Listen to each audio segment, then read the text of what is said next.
Hi there, this is James Tripp speaking for jamestripp.co.uk.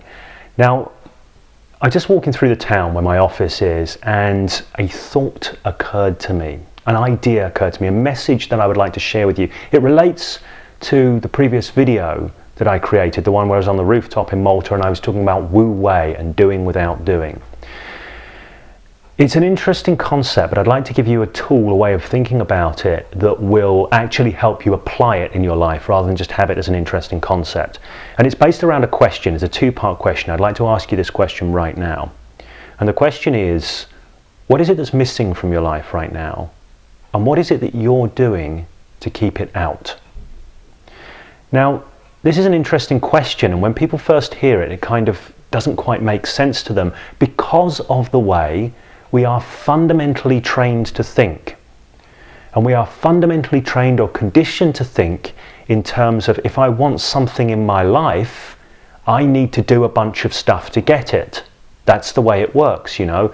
You can't have a house appear in your life without going through a process to build that house. You know, you first of all, you plan it, you scope the job, you get someone to draw up the plans, an architect, then you contract builders and they have to get materials and there are quantity surveyors involved, and all of this stuff needs to be done for the house to come into being, we think. And yes, in a way it does, because houses emerge from those activities. But it isn't, this question isn't about the external facts of the matter. It's about the internal organization. It's about the way you think about things.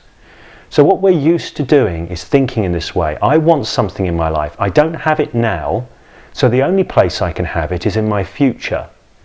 So then we think about the thing we want, and we think about it in our future, and then we start to think about all the things that we have to do to get it.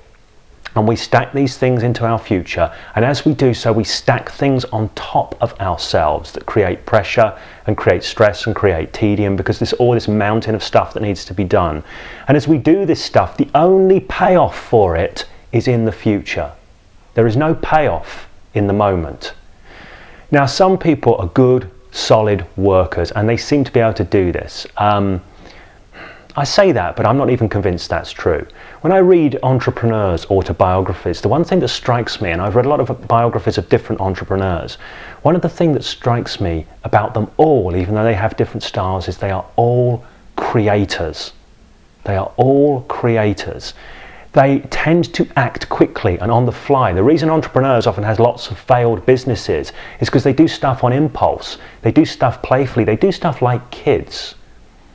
I got 2 kids and they are phenomenally productive. They are creating a mountain of stuff all the time.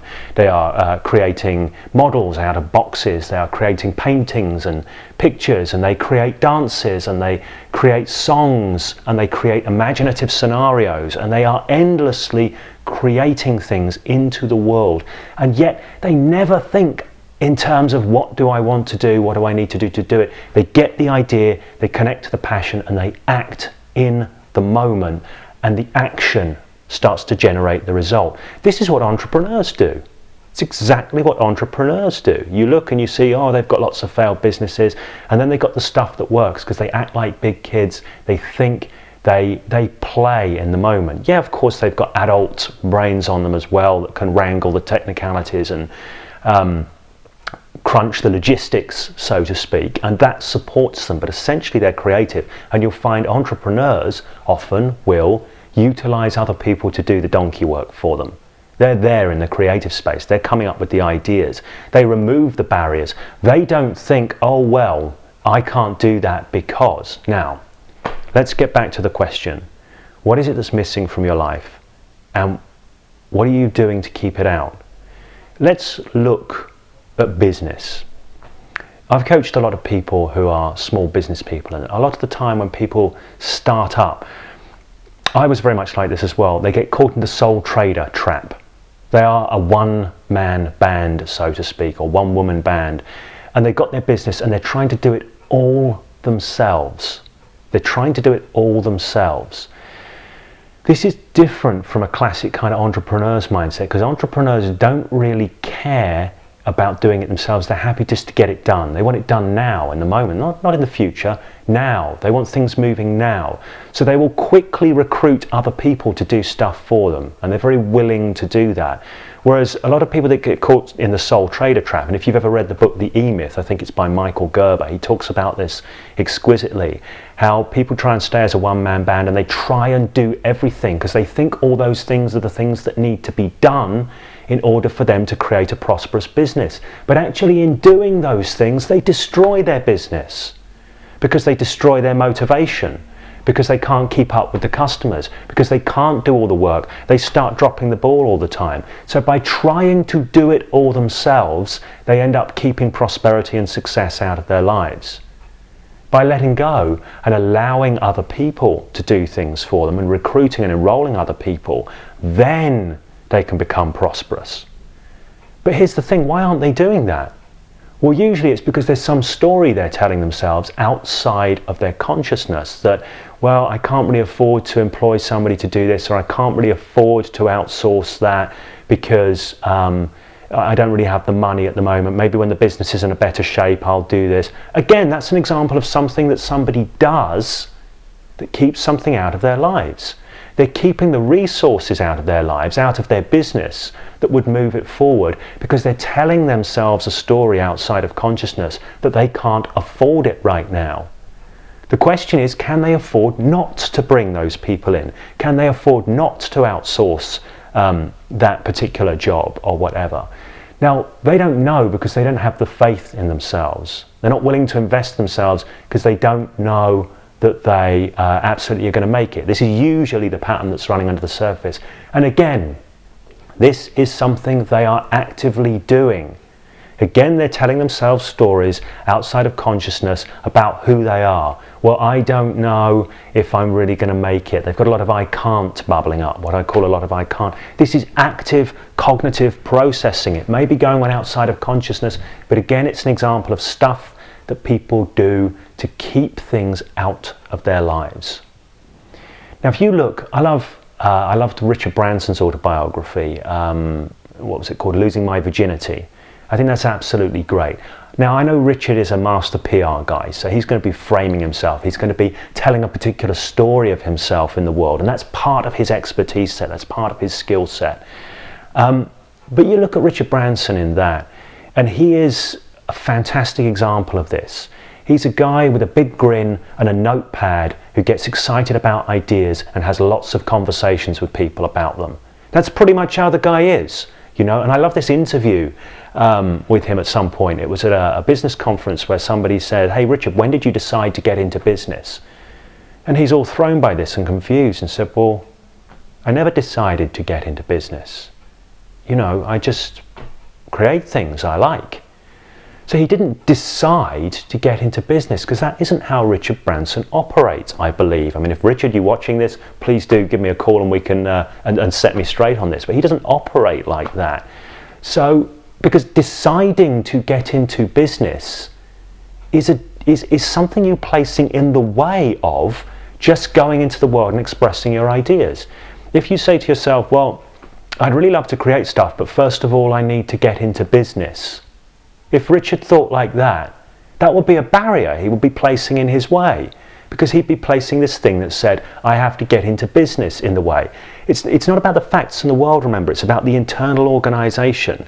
So now, instead of just creating the thing he wants, now he's thinking about, well, I've got to get into business. And then he might be thinking, well, actually, I don't have any business skills. I don't know anything about business. Oh, well, I better go to business school first then. And learn about business and get some books and study business.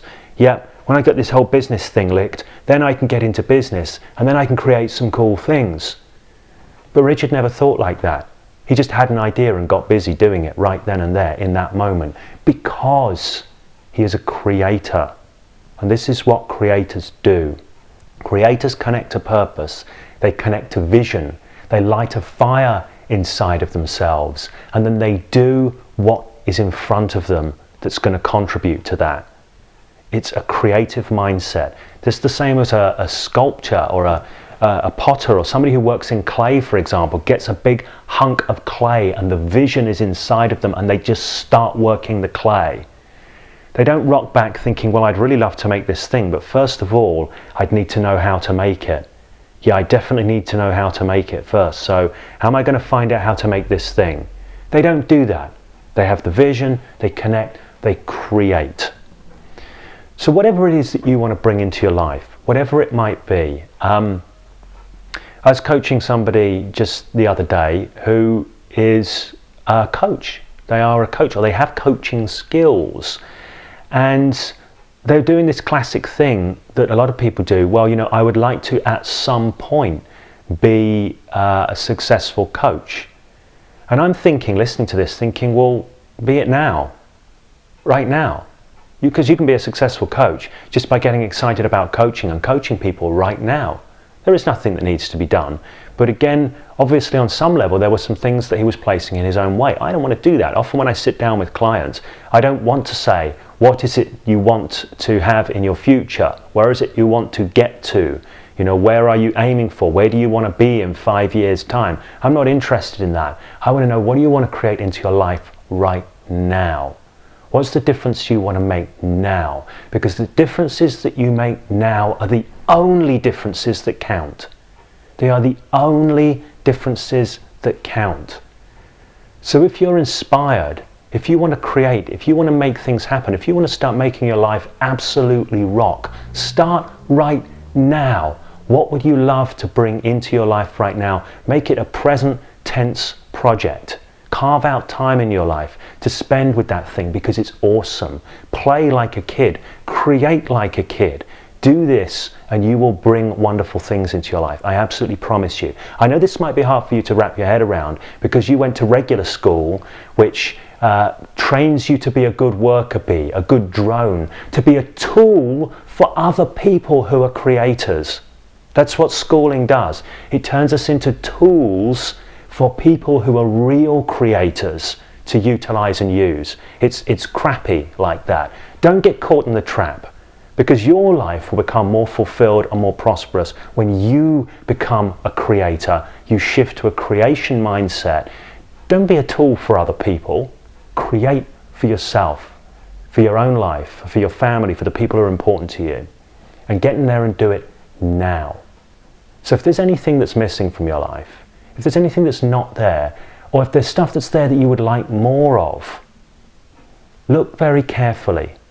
Look into yourself. Shift out. Take a meta perspective. What are the stories you're telling yourself about what needs to happen in order to get that? Because those are things that you're putting in your way.